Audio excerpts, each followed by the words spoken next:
Edición número 1001 de las buenas razones, conversando de aquello que muchas veces es cotidiano y poco de repente entendemos. Yo le preguntaba a mi invitado Jorge y le lancé la pregunta para que me la responda ahora, Jorge. ¿Cómo se elige un notario? Eso está a cargo del Ministerio de Justicia. Yo sé más o menos el procedimiento, o simplemente uno levanta la mano y dice yo postulo y a mí me nombran. ¿Cómo? Eso hay dos etapas. Una, la etapa actual, y la etapa cuando yo entré. Cuando yo entré, usted tenía que formar parte de una lista de abogados idóneos. Hay que ser abogado primero que todo. Primero hay que ser abogado. Ya. Tiene que tener más de 2 años en ejercicio. De ejercicio, de estar recibido. Pero eso no siempre se cumple. Yo conozco casos por ahí. Yo también los conozco, pero por eso le digo que se ha prostituido mucho todo este tema. Y eso ha hecho que el gremio esté desprestigiado. Pero no es por culpa del gremio, sino que es ¿por quienes porque deciden? es el que le da la flecha al gremio. Pero yo le hablaba una casta, por ejemplo. ¿Ah? Hay castas en las notarías. Absolutamente. Hay familias que es por tradición. Absolutamente. Pero eso son las autoridades de turno las que tienen que velar por eso, ¿o no? Pero es que las autoridades de turno también están con las manos manchadas, pues ese es el tema de este país ese. Eso lo desconecta, eso lo designa el Ministerio de Justicia. Con una terna, una quina. Aquí no, la Corte de Apelaciones, ¿ya? Que se le crea una vacante, Ya. o que tiene los requisitos, por ejemplo, porque aumentó mucho la cantidad de gente de una ciudad y necesita una segunda notaría, Ya. abre concurso. Ya. Ese concurso, ¿no es cierto?, se va a la Corte y la Corte dice se abre concurso para llenar encargo de notario, titular de tal notaría en tal parte. Ok. Requisito. Bueno, el título de abogado está de más, ¿no es cierto? 2 años Estar en la de lista de abogados Ajá. idóneos, qué sé yo. Y usted tiene que empezar después el pasamano, el besamano. Usted tiene que ir a la Corte donde se hace el concurso y pedirle audiencia a cada uno de los socios, de los jueces, de los ministros, y presentarse, decirle que usted es fulano de tal, que usted estudió en tal universidad, que usted está interesado en ese cargo de notario, y que si le pide a usted si lo puede ayudar. Esto no es un protocolo, uno lo hace porque si usted no lo hace, no lo van a nombrar nunca en ningún lado. son los ministros. Ese es el pasamano. Ese era en mis tiempos. Ya, en sus tiempos. Ahora sigue siendo parecido, pero con un pequeño cambio. Ya. Es que se lo voy a explicar después. ¿Y después del pasamano qué viene? Después del pasamano, ¿no es cierto? Se cierra el plazo de concurso. Ajá. Y se junta el pleno de la Corte. Ajá. Y votan por hacer una terna. De los tres, normalmente, de los que postularon sacan en 3. circunstancias normales, ¿no es cierto?, en esa terna debiera estar al menos un notario que esté en la categoría inmediatamente inferior o en la misma categoría que necesita cambiarse de territorio, digamos. Ok. Después algún funcionario judicial que tenga el título de abogado, y el tercer lugar queda libre para un abogado que venga de afuera. Tiene que haber uno de afuera. Debiera. Pero es que tampoco se respeta nunca, si ese es el tema. Ya. Entonces, se supone que con eso se hace una terna. Ajá. En esa terna tiene el número 1, como le digo, que es el que tiene más pergaminos, que es el de la categoría inmediatamente inferior o de la misma categoría. El segundo también es parte del Poder Judicial, puede haber sido notario o no. Y el tercero, el que viene de la calle. Esa terna se manda al Ministerio de Justicia. Y en teoría, el que nombra al presidente de la República, porque el decreto dice, por orden del presidente, pero el que firma es el ministro. El ministro de Justicia, en este caso. Y él es el que hace el nombramiento. Así era antes. Bueno, ahora sigue siendo el mismo. Ahora sigue siendo el mismo, pero solo que ahora está la Corporación Judicial, que es este organismo técnico que tienen.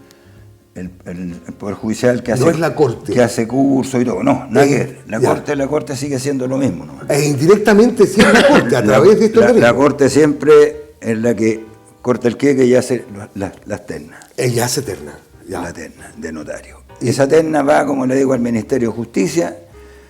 Ahí empiezan a correr los políticos, porque usted tiene que pedirle socorro a algún político. Y ahí, no me haga acordar. Y ahí nombran a la persona. Uy. Y esa persona, ¿no es cierto?, se publica el nombramiento y existe un plazo para que las personas que se sientan atropelladas o pasadas a llevar se opongan a ese nombramiento. Ya, que pueden haber sido gente que quedó fuera de la terna, por ejemplo. Que quedó fuera de la terna teniendo requisitos y habiendo en la terna alguien que no cumple los requisitos. Ajá. Eso se puede hacer, pero yo no, al menos yo no conozco... Alguien que lo haya hecho. O sea, conozco gente que lo ha hecho, pero generalmente con eso usted firma su sentencia de muerte. Y olvídese de que lo nombren para alguna cosa. Uy.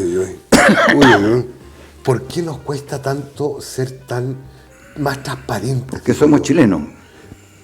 Corríjame si me equivoco, en Europa o en México, yo me acuerdo en México, yo conocí a un amigo que era notario, tengo a través de mis amigos en México, y yo le pregunté, bueno, ¿cómo los eligen? Ellos tienen que tener primero que todo, una reputación intachable, y elevan una solicitud al Ministerio de Justicia cuando hay una notaría o algo que tienen que hacer, y los nombran notario, y no necesariamente tienen que ser abogados. Bueno, yo no digo que sea requisito o no sea requisito, digo cómo funciona en otros países.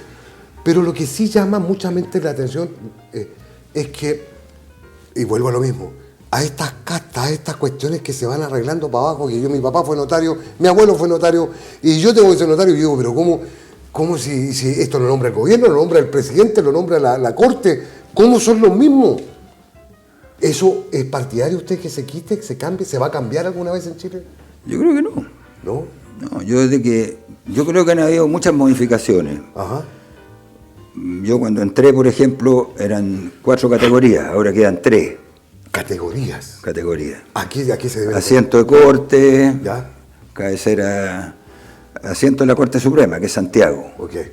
Asiento de corte de apelaciones, que son las cabeceras de corte. Ajá. Cabecera de provincia o cabecera de departamento. Eso le va dando las categorías. Daba las categorías. Y eso tenía una equivalencia con alguien del que está en la planta primaria, digamos. Ajá. Y por otro lado, pues el año 95 vieron la reforma y quedaron 3 grandes categorías nomás. Ya no hay departamentos, provincia y la otra. Claro, entonces ahora quedaron 3 nomás. Claro, porque en esos años se eran departamentos. Asiento de corte, cabecera de provincia y cabecera de departamento. Oiga, don Jorge, la gente siempre quizás se siente yo lo percibo, no sé si estoy equivocado o no, pero que de repente los notarios, las notarías cobran muy caro, que los precios están fijados por una tabla que rige, pero que de repente cobran más. Yo vi un reportaje no hace mucho en la televisión, que una notaría por el mismo documento, y estaban en comunas distintas, cobraban distinto. Absolutamente. ¿Y eso, quién fiscaliza eso? ¿Quién controla eso? Eso debiera fiscalizarlo ¿el Ministerio? La Corte. A la Corte, no el Ministerio de Justicia. Bueno, el Ministerio que fija los precios.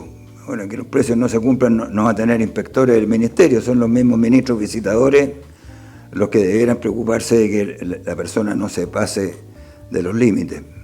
¿Y son los precios fijados por ley, pues? ¿Por el gobierno? O por, pero es que todo el mundo está de acuerdo, ¿no es cierto?, en que esto que debiera reajustarse periódicamente, no se reajusta, entonces se le van buscando la cuarta pata al gato. Por ejemplo, antiguamente yo le decía que las carillas eran con letras grandes. Ya, mientras más... Entonces, mientras más tantas carillas te cobraba por carilla. Ok. Después cuando se terminó, usted lo hacía a máquina, no tenía sentido. Usted podrá poner letras más grandes, más chicas, pero más o menos lo mismo. Entiendo. Después hay muchos papeles que se exigen en triplicado, por ejemplo, en cuadruplicado. Por ejemplo, una autorización para salir del país. Ya. Usted efectivamente tiene que hacer en cuadruplicado la cosa. Ya. Porque van quedando retenidas una en Policía Internacional, la otra aquí, la otra allá, la otra para que circulen los... Y obviamente todo eso tiene un costo, desde el momento que la persona redacta Entonces, esas cuestiones ha ido que ir adaptando, porque eso equivale a un documento único, pero multiplicado por 4, porque son 4 documentos en uno, digamos. Y son diferentes, porque usted tiene que ir dejando una copia de ese documento en distintos lugares. Don Jorge, ¿quién fiscaliza, quién controla una notaría? Cuando un notario se manda un condoro y de repente... La Corte. A la Corte. Y eso lo hacen periódicamente. Periódicamente. Se dejan caer, hacen una vuelta. No es así. En Santiago es la Corte. Ya, en Santiago es la Corte. Yo, por ejemplo, cuando era notario en Santiago, yo tenía la Corte de Apelaciones, un ministro de Corte me visitaba cada 2 meses Una vez cada 2 meses. Ajá. Una vez cada 2 meses venían a controlarlo, a verlo. Me llegaban a controlar y me revisaban todo, desde el pago de imposiciones del personal, que estuviera todos los folios listos, todo perfecto. Eso no, era lo normal. Después cuando yo me vine para acá ese trabajo lo hace el juez de letra. El otro era juez de letra, porque ahora uno se llaman así. No, sigue llamando. El juez civil de aquí Ya, es juez de letra. es la persona que a mí me controla y él le informa a la Corte. ¿Cómo está funcionando esta notaría? Cómo está funcionando la notaría. Él es el que me da las instrucciones a mí de los horarios. Él es el que se preocupa de que, por ejemplo, en el caso de la pandemia, estuviera la señalética puesta. Claro, ahí la distancia. Era un poco el responsable. Yo para cualquier cosa yo lo llamo a él y le consulto a él. Ajá. Él me tiene que autorizar. Y si yo quiero pedir un día de permiso, tengo que pedírselo a él. Él es su jefe, en otras palabras. Él es mi jefe, en otras palabras, pero por orden de la Corte, porque no van a ir a Santa Cruz, un ministro de la Corte de Rancagua, a revisar la notaría. Lo hace a través del juez de letras. Ellos pero no tienen, ellos pueden venir en cualquier momento decirle, señor Carvalho, a ver, muéstreme cómo está su notaría, yo soy el juez de letras. Exactamente. Lo pueden hacer así. Así es. Ah, es así. Y se hace un informe, Ajá. y ese informe va al Pleno de la Corte, y es revisado por la Corte. Revisado. Y después hay una serie de revisiones estadísticas. Por ejemplo, yo tengo que informar los testamentos, usted hace un testamento, por ejemplo, tiene que informarlo dentro de cierto plazo al Registro Nacional de Testamentos, que están. Después, cada cierto tiempo, todo lo que yo hago tengo que informarlo. Todo. Y estadísticamente cuántas compraventas se hicieron, cuántas sesiones de derechos. ¿Cómo estuvo el mes? ¿Cómo funcionó? Contratos? No, todo es una cuestión estadística. Eso sirve además para ver la carga de trabajo y la necesidad de crear o no más oficios. Pero Santa Cruz con 2 notarías, por ejemplo, ya es más que suficiente, creo yo. Es que Santa Cruz es una casa bien especial, porque cuando yo llegué a Santa Cruz, nosotros éramos... yo llegué cuando se creó la segunda notaría. Claro, estaba la Tampe... Tampe, que era notario conservador solo. Claro. Después, cuando se separaron las notarías, se creó la segunda notaría, que es la mía, me pasaron el conservador de Comercio y Minas y el de Comercio y Minas. Ok. Y al otro notario siguió solamente con el conservador de bienes raíces y con el archivo judicial. Lo que sigue todavía. Sigue todavía. Ya. El tema es que antes nosotros teníamos un montón de comunas que teníamos jurisdicción. ¿Hasta Pichilemu? Nosotros llegábamos, no, Pichilemu no, pero nosotros llegábamos hasta Peralillo, Pumanque. Lo estoy confundiendo con el conservador era hasta Pichilemu. Paredones, todas esas... Pumanque, Palmilla.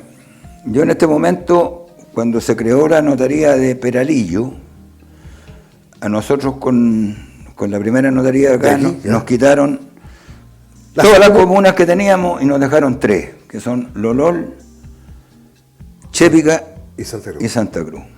Esas son las 3 comunas. Las 3 que tenemos y nada más.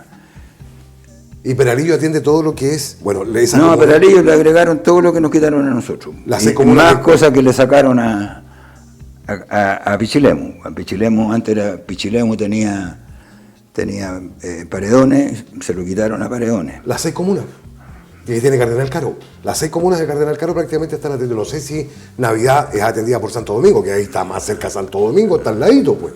Navidad. Pero bueno. En este minuto el conservador de Pichilemu tiene solamente la comuna de Pichilemu. Solamente la comuna de Pichilemu. El resto todo se lo quitaron. Entonces hay gente como la gente de Paredones, por ejemplo, que para hacer cualquier trámite tiene que atravesar 2 comunas, por lo menos, para llegar a Peralillo. Si se viene por caminos adentro, Pumanque. pasa por Lolol, Pumanque y Peralillo. Para llegar a Peralillo. Población pertenece a Peralillo. Después, si lo hace por este lado, pasa por Lolol, pasa a Santa Cruz, pasa a Palmilla, son 3. Para hacer un trámite. Le falta diligencia, le falta hacer mucho, pero eso no debería hacer. Debería estar más cerca de Pichilemu si están al lado de Paredones. Es que es lógico. Claro, debería ser Pichilemu. Esos son los intereses políticos que priman sobre el Pichilemu a ver, ¿se terminó la notaría en Pichilemu? Porque hay un problema con el notario Ursúa. Ahí tiene que haber un no se termina. ¿Pero por qué se lo dan a Peralillo si Pichilemu está al lado? Esa es la gran pregunta. Bueno, eso hay que preguntárselo a las autoridades. No. Porque aquí todo anda patas para arriba, pues, sí, que es el tema. Pero es que es absurdo que una persona de Paredones tenga que venir a Peralillo si tiene Pichilemu al lado. Lógicamente que es absurdo. Yo me acuerdo cuando se abrió la notaría de Peralillo. Ahí hubo, no sé, y el conservador, la gente reclamaba mucho. Me acuerdo que tenía que sacar sus bienes de aquí, el conservador de Santa Cruz, y llevarlos a Peralillo, sacarlos por pagar y sacarlos por inscribirlo. No, pero es que este es un caso. Ya, uno. Pero resulta que, imagínese usted la gente que vive, por ejemplo, en Paredones. Ya. Paredones antes era parte de Bichuquén. Claro. Después de Bichuquén se lo pasaron a Santa Cruz. Claro, tiene razón. Después de Santa Cruz se lo pasaron a Pichilemu. ¿Y después de Pichilemu? Después de Pichilemu se lo pasaron a Peralillo. Qué lío más grande. Han tenido que hacer 4 inscripciones diferentes. Y es una de las comunas más pobres de Chile. Entonces, ¿de qué me habla? Absurdo, ¿eh? Absurdo. Es totalmente absurdo. Y ese es un tema que tiene que ver única y exclusivamente con cómo el manejo, las autoridades que tenemos. Las autoridades tienen que pensar en un manejo político. Todo esta autor es política. Dios mío, déjeme hacer el último corte. Señora, señor, Jorge, ¿qué documentos deberían de ser gratis? ¿Ninguno? Sí, los gratis son los documentos gratis, son de la caja de asignación familiar y todo. Y todo eso son gratis. Pero una declaración y todo lo que corresponda al servicio de asistencia judicial. Todo eso gratis. Que todo eso es gratis y que nosotros nos turnamos mes por medio para atenderlos gratuitamente. Enhorabuena. Jorge Carballo Velasco, estimados televidentes, nuestro invitado. Y anda medio complicado, igual que yo de salud, con esto del resfrío. Cuídese usted también. Vamos al último corte y estamos de vuelta.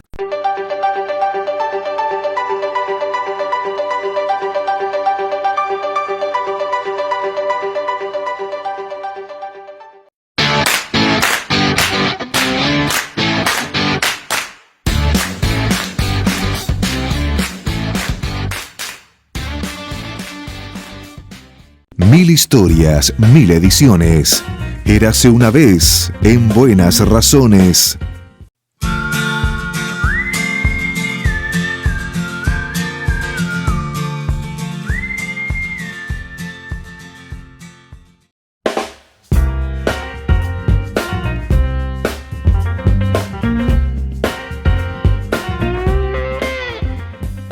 Edición número 1001, estimados amigos, Buenas Razones, Santa Cruz, Telecanal, Chepica Televisión, nuestras redes sociales en Facebook, nuestras redes sociales también, Buenas Razones en YouTube, Buenas Razones YouTube, Buenas Razones Facebook, a la Guaite sin censura con Jorge Carballo Velasco. Yo quiero saber, bueno, cómo se hizo notario, ahí nos quedó pendiente eso, pero déjeme saludar a nuestros patrocinadores. El Centro Comercial Colchagua está en Pacífico Marín número 67, ahí es el único centro comercial donde va a encontrar repuestos solamente para vehículos chinos.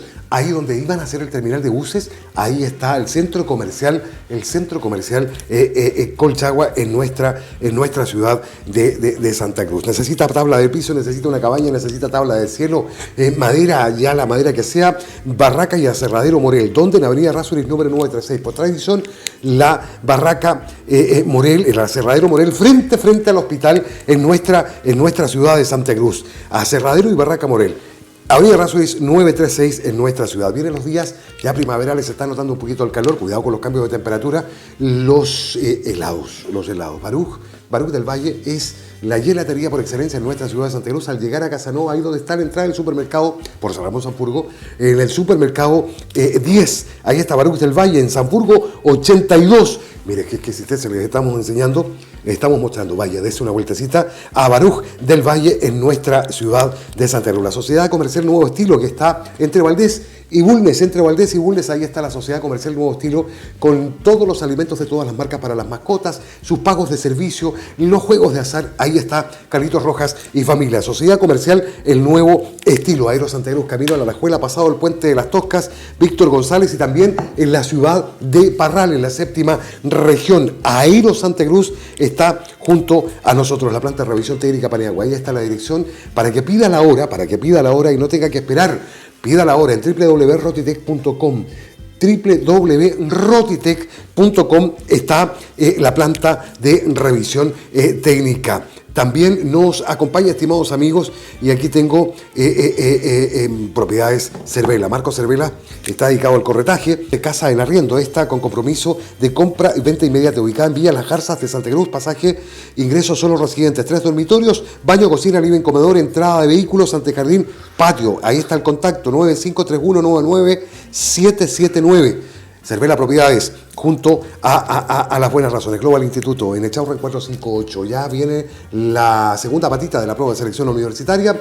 Global Instituto por más de 20 años, llevando a los chicos a las mejores universidades de nuestra ciudad de Santa Cruz. La óptica Santa Cruz, al llegar a 21 de mayo por José Toribio Medina. Y en José Toribio Medina, número 50, la óptica Santa Cruz, que espero que la mamá de Jaime esté mucho mejor. Tuvo un infarto al miocardio, me contaba el otro día. Jaime, te mandamos la mejor energía. La óptica Santa Cruz, para el despacho de recetas por más de 20 años también, al servicio y con mucha responsabilidad en sus recetas. Electrosanc, 21 de mayo, esquina José Toribio Medina. Los materiales para la electricidad de su casa, de la industria, los tiene Electrosanc, 21 de mayo, esquina José Toribio Medina, en nuestra ciudad de Santa Cruz. Alejandro Mujica Mata, psicólogo. Si tiene alguna consulta, alguna depresión y no quiere ir a darse una vuelta porque le da plancha, le da lata, lo puede atender online. Por eso está la publicidad aquí. Ahí está el número de teléfono, ahí está el correo electrónico para que lo contacte en el número de teléfono y lo va a atender online, en línea. Lo va a atender en línea Alejandro Mujica Mata. Villa Valle Herradura, junto a nosotros con esas exquisiteces. Eché de menos a Don Kiko, eché de menos a Luis en la conmemoración o en la llegada de las 1000 ediciones. La Villa Valle Herradura, más de 80 años con esta viña que está aquí en la comuna. Aquí en La Patagua está la Viña Valle Herradura, con este lógico, con este papá viejo, con estos varietales, con estos Led Harvest que son deliciosos. La Viña Valle Herradura, con este Guairao Cariñán Reserva, tiene 91 puntos en la revista La Cava, con una medalla de plata en el último Monticello, en el catador, en el Monticello. Y este vinito, estimados amigos, ya usted sabe, yo le tengo a mis invitados siempre un cariñito, en nombre de Las Buenas Razones, en nombre de la Viña Valle Herradura. Muchas gracias. Don Jorge Carballo Velasco, gracias. Usted conoce, son vecinos suyos, pues. Sí, pues. Déjelo por aquí. Muy amigo mío. Muy amigo, claro. Y un saludo para Don Kiko, un saludo para Don Enrique, para Luis. Viña Valle Herradura junto a nosotros. Gracias por estar aquí en Las Buenas Razones. ¿Cómo se hizo notario usted, pues? Por chiripa. Por chiripa, de casualidad. Casualidad. Cuénteme. Me tocó a mí, yo pues que estuve ejerciendo libremente la profesión un tiempo. Ajá. Libremente la profesión de abogado. De abogado. Y ¿en Santiago? En Santiago. Estuve durante un tiempo a cargo de la quiebra de IRT. IRT, artículos... Industria Radio y Televisión. Industria Radio y Televisión. IRT fue una quiebra muy historiada, muy comentada, porque era la que hacía todos los televisores chilenos, ¿se acuerdan? ¿Quién no tuvo? Era Industria Nacional, pues. El Escuarica, claro. Y toda esa cosa. Y se hacían radio y un montón de cosas. Esa cuestión entró en quiebra y los ejecutivos de la época despidieron a 300 y tantas personas. En esos años. Estamos hablando de la década del 70. En la década del 80. Ah, del 80, ya. Entonces, eso significó que era el hecatombe. Claro. Porque toda esta gente quedó sin pega. Ajá. Pero los ejecutivos descubrimos que todos se pagaron su indemnización a todo evento. Menos a los trabajadores. Entonces me tocó, en representación de la continuidad de giro de la empresa, de IRT, estar todos los días, miércoles, en la Corte de San Miguel, alegando, porque, bueno, yo antes te contaba que había hecho clase un tiempo, harto tiempo haciendo docencia en la Universidad de Chile y en la escuela Adolfo Ibáñez, de Derecho al Trabajo. Entonces, para hacer clase tenés que leer teoría, mucha teoría. No, por supuesto. Y yo descubrí un escritor, un abogado muy famoso de apellido Manzano, que era español, y que hizo un libro sobre la causa y el objeto ilícito del contrato de trabajo. La causa y el objeto ilícito del contrato de trabajo. Okay. Entonces, mi teoría yo les ponía en todos estos alegatos, ya eran calcados, porque tenía que ir toda la semana, entonces me tocaban 3 o 4 gallos. Yo repetía esos 3 o 4 gallos porque eran para evitar que les pagaran las indemnizaciones que significaban que todo el resto de la planta quedaba sin ni un peso. Vale, es decir, el trabajador común y corriente iba a pagar el pato y yo decía ahora con los bolsillos llenos. Con los bolsillos. Por lo tanto, para ponerle freno a eso, me tocó empezar a ir a alegar estas cuestiones todos los todos los días miércoles. Y después me tocó, tiempo después, bueno, después se solucionó eso, se dio la continuidad de giro, nosotros recontratamos a gran parte del personal y seguimos funcionando durante un tiempo, digamos, al amparo de la superintendencia de la inspección del trabajo. No, la continuidad de giro la da creo que el Ministerio de Economía. El Ministerio de Economía, ya. Total que nosotros seguimos funcionando ahí.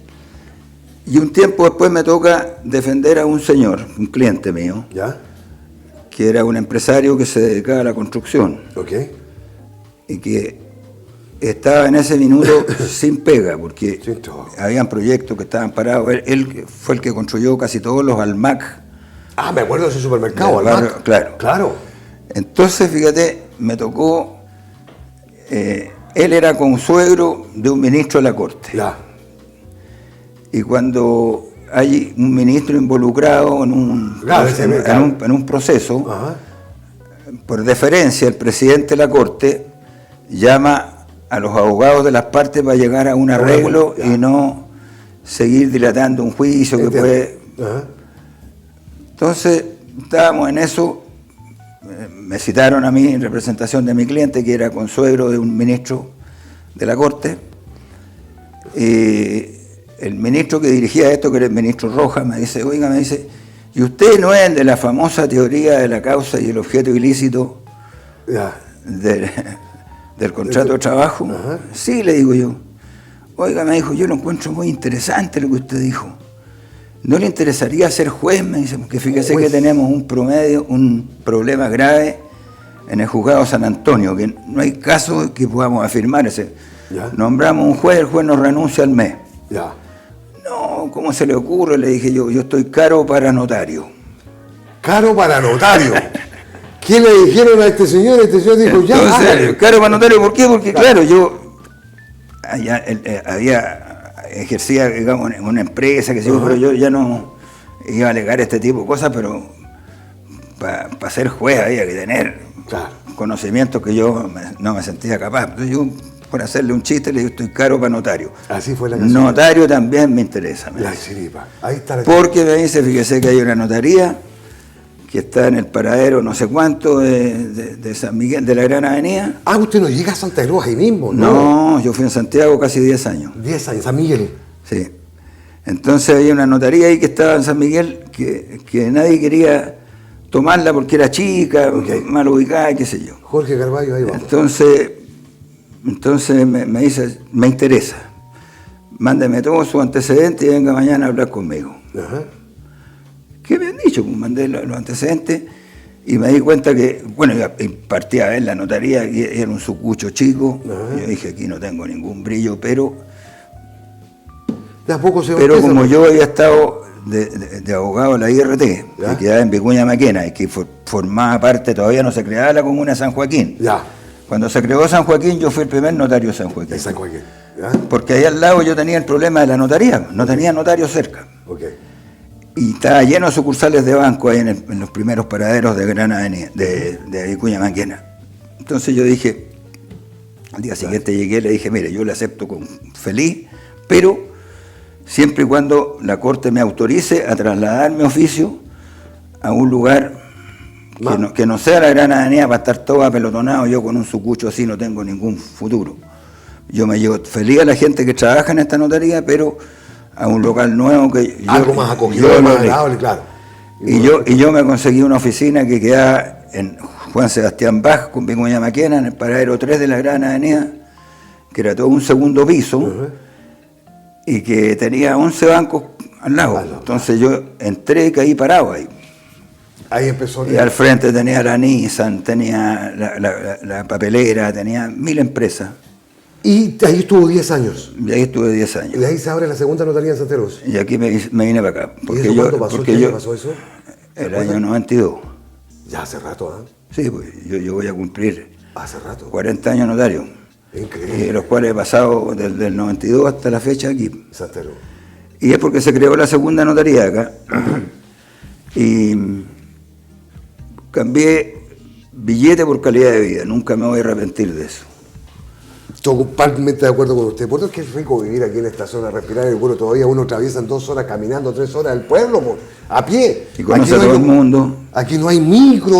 Tuve la suerte que mi hija se casó con un santacruzano, mi hija mujer. Sí, sí. Después mi hijo Jorge, que estuvo ingeniero, estuvo con él, con todos lados, terminó viviendo acá. Se consolidó, dice que yo ya aquí no me sacan ni con orden judicial de aquí. Enhorabuena, don Jorge. Usted sabe que el tiempo es infalible. Yo quiero agradecerle el cariño, la amistad que nos ha unido hace ya unos cuantos. Tuvimos un amigo en común, Juanito Crespo, que yo me acordaba ahora que son las 1000 ediciones. Viejo querido, estés donde estés, tú sabes que el recuerdo siempre está en el corazón. Y de verdad, suerte, don Jorge. Y aquí está, Alba, lo que necesite. Lo que necesita aquí es las buenas razones, porque nosotros vamos a ir dándole un vuelco, no solo vamos a hablar de política, yo quiero hablar de los personajes, y este señor ha hecho historia aquí. Esto es un personaje. ¿Quién no conoce a Jorge Carballo? ¿Se da cuenta? Y los tenemos aquí. Entonces yo le agradezco por el trabajo prestado. Yo sé que es un hombre muy solidario. Yo sé que usted, cuando ayuda a alguien por ahí, no levanta la mano y dice yo fui y piola. Y piola ahí en el buen sentido de la palabra. Entonces gracias por eso, don Jorge. Gracias por estar abriendo este nuevo ciclo, estas quizás 1000 ediciones que esperamos. Ojalá, no lo sé, señora. Récord impensado. Yo creo que en la televisión chilena no lo sé. No existen otros programas que tengan tanta duración. Viejo querido, pero es que... Porque resulta que don Francisco estuvo bien cerca. 50 años tiene don Francisco haciendo televisión. Tuvo 50 años. No, pero programa. No, programa, estos son 1000 programas. Estos son 1000 programas. Por eso, pero hay muy pocos programas en la televisión chilena, claro, que han llegado a los 1000 y los han superado. Y en provincia. Y usted va a llegar a los... Ojalá Dios quiera. Uno lo hace con amor, viejo querido, uno lo hace con cariño, con pasión. Yo creo que es eso. Y son más de 1000. Porque antes de partir en Buenas Razones estuvimos con Sergio Palma y Manuel Palma en Televisión Colchagua. Hicimos un programa un año ahí que se llamó En Conclusión. Y tengo por ahí unas grabaciones que en algún momento se las voy a mostrar. Donde de repente tengo el diputado Barros ahí, recién iniciado, diputado Barros. Y aquí está el otro diputado que era Aníbal Pérez. En fin, con tanta gente que conversamos. Hay gente que ya no está. Cuando era alcalde de Valenzuela hacíamos en directo ese programa. Pero bueno, eso es otra historia. Don Jorge, gracias. De verdad, de corazón. Muchas gracias por el cariño, por el afecto y por el servicio que usted ha prestado también a la ciudad, a la comuna y a tanta gente que yo conozco, que yo sé que usted ha echado más de una mano y siempre es un hombre servicial y bueno de adentro. Así que le dejo las cámaras para que nos vamos despidiendo. Bueno, una vez más, muchas gracias, Max. Para mí es un agrado estar en este programa contigo. Yo te pido que me disculpe, pero hoy día no me he sentido bien. Voy a empezar a tomar antibióticos como loco para cuidarme, pero... Cuídese. Pero muchas gracias. No, al contrario, las gracias son para usted. Y felicitaciones una vez más por el gran logro. Por las 1000 ediciones. Increíble que pasó. Mire, ya vamos a mostrar imágenes de Juan Crespo. A Juan Crespo lo tuve varias veces en Las Buenas Razones. ¿Se acuerda cuando vino el terremoto? Sí. Y a los 3 días, a los 2 días y medio, estaba Coltragüe transmitiendo. A los 2 días, 3 días. No me acuerdo, bueno, no pasaron muchos días. Y que de repente, bueno, ya me voy a acordar de eso. Viejo querido, gracias por venir. Gracias por estar. Ha sido, mire, yo iba a decir Juan Crespo. Jorge Carballo Velasco, notario de nuestra comuna, de nuestra ciudad, un hombre con historia, un hombre con tradición, un hombre que sirve. Y esos son los que valen. Le espero, Dios mediante, en la edición. Mire, yo iba a hablar algo del registro civil, pero lo voy a dejar para el próximo programa a propósito del registro civil. Empecé un trámite hace más de un año, lo hice, lo arreglaron a media. He buscado que lo arreglen. La inscripción de mi mamá, me arreglaron todo, excepto el certificado de nacimiento de mi hermano que sigue apareciendo mal inscrita. Increíble. Dios mío. Señora, señor, los espero en la próxima edición, número 1002 de Las Buenas Razones. Hasta pronto. Muchas gracias. 1000 historias, 1000 ediciones. Supermercados La Fama, Centro Comercial Colchagua, Fundación Cardún, Barraca y Aserradero Morel, Global Instituto, Heladería Baruch del Valle, Óptica Santa Cruz, Electrosang, Aeros Santa Cruz, Cervela Propiedades, El Café de la Mane y Alejandro Mujica Matas, psicólogo, presentan Érase una vez, en Buenas Razones.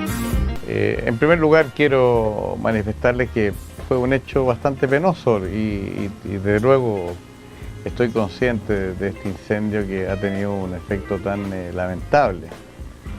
Y nos dio pena junto a Jimena porque efectivamente, como tú dices, para nosotros esta casa de acogida del Hogar de Cristo de partida contó con nuestra visita y nuestra presencia muchas veces, sobre todo niñitas que hoy día deben ser no tan niñitas, ya, grandes ya, más de alguna mamá. Sí, quizás. probablemente algunas bastante ya mayores de edad, probablemente varias. Y ocurre que efectivamente nosotros hicimos una donación de una cocina industrial que, entre paréntesis, mucha gente recordará el día que se traía, la camioneta en que venía se dio vuelta. Era mi compañero y chofer de siempre, el Pepe. El Pepe, ya. Y amigo de todos nosotros. Y no le pasó nada a él, felizmente. La camioneta quedó bastante maltrecha y a la cocina no le pasó nada. Entonces nosotros siempre decíamos, este fue un milagro del Padre Hurtado. ¿No es cierto? Y bueno, le quiero decir a nuestra amiga Sole Contreras que La directora acá en Santa Cruz.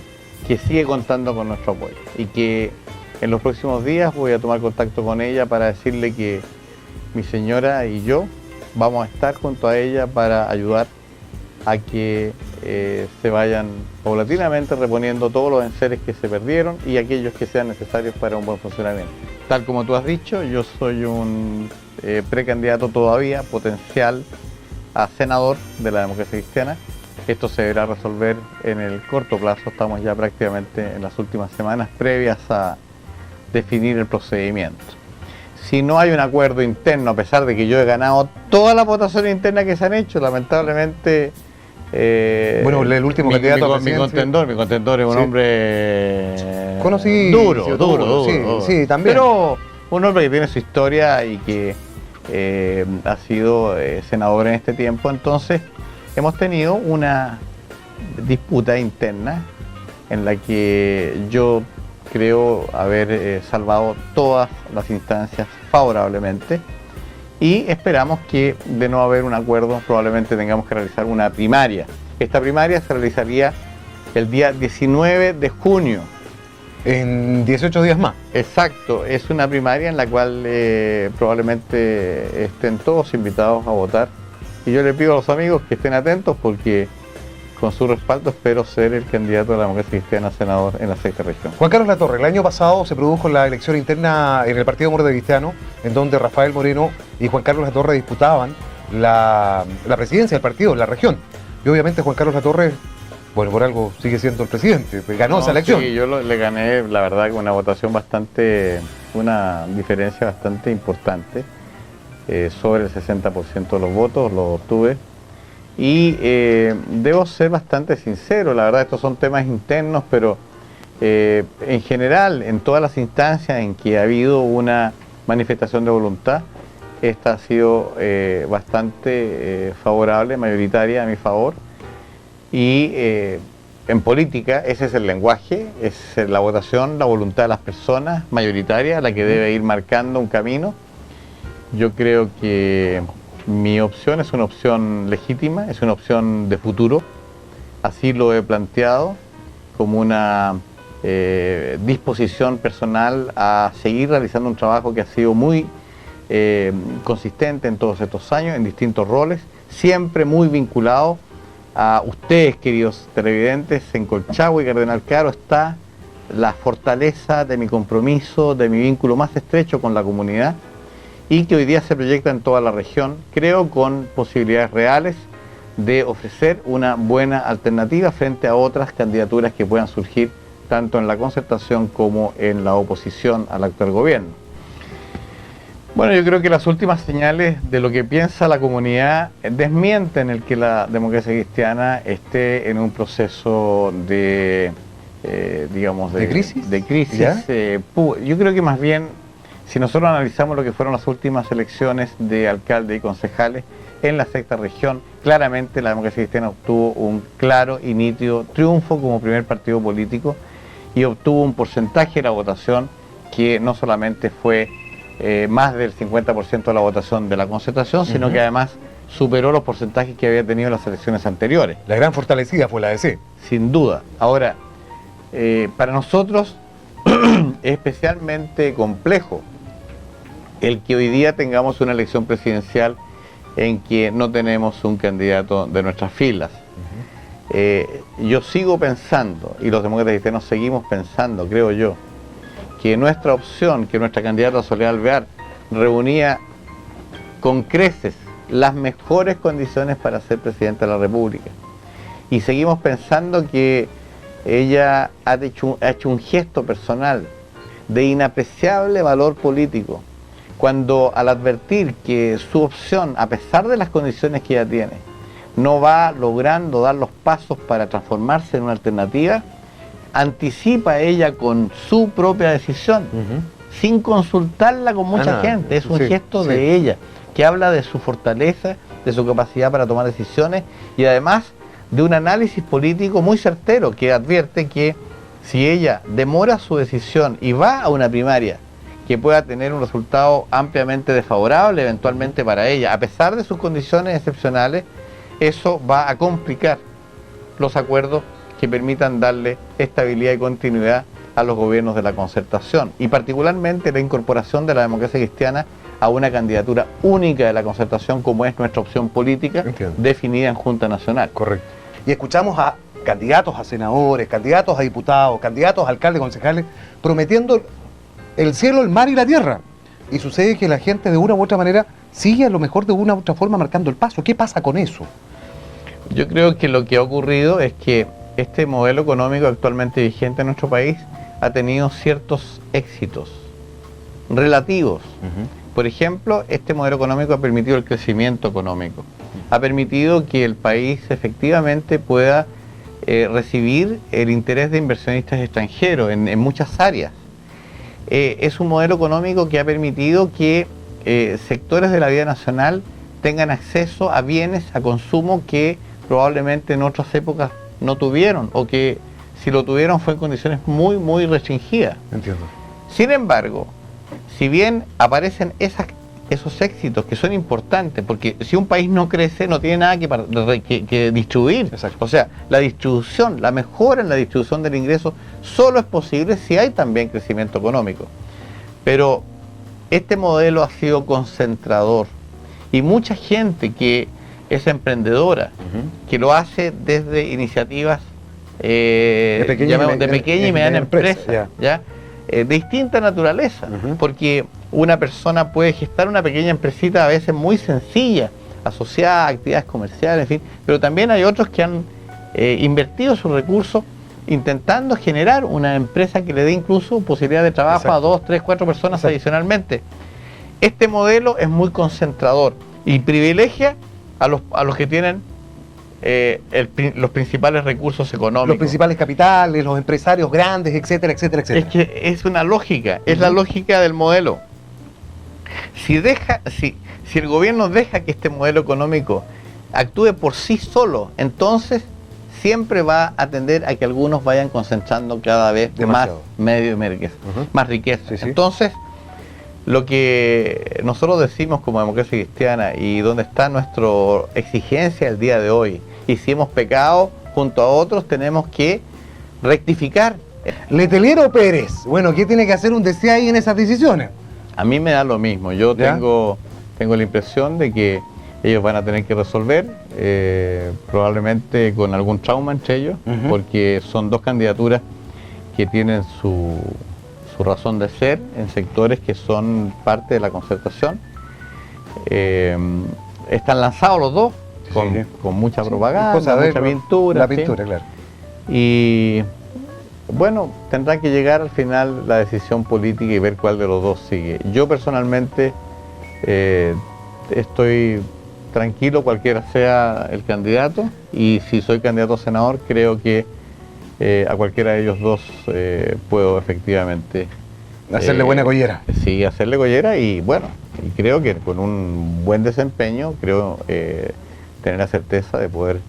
Creo, perdonen que lo diga de forma un poquito optimista, pero permítanme decir, yo creo tener la mejor opción para mantener la senaduría de un demócrata cristiano en la región. Y eso es lo que me ha dado la convicción de jugarme esta carta. 1000 historias, 1000 ediciones. Supermercados La Fama, Centro Comercial Colchagua, Fundación Cardún, Barraca y Aserradero Morel, Global Instituto, Heladería Baruch del Valle, Óptica Santa Cruz, Electrosank, Aeros Santa Cruz, Cervela Propiedades, El Café de la Mane y Alejandro Mujica Matas, psicólogo, presentaron Érase una vez en Buenas Razones.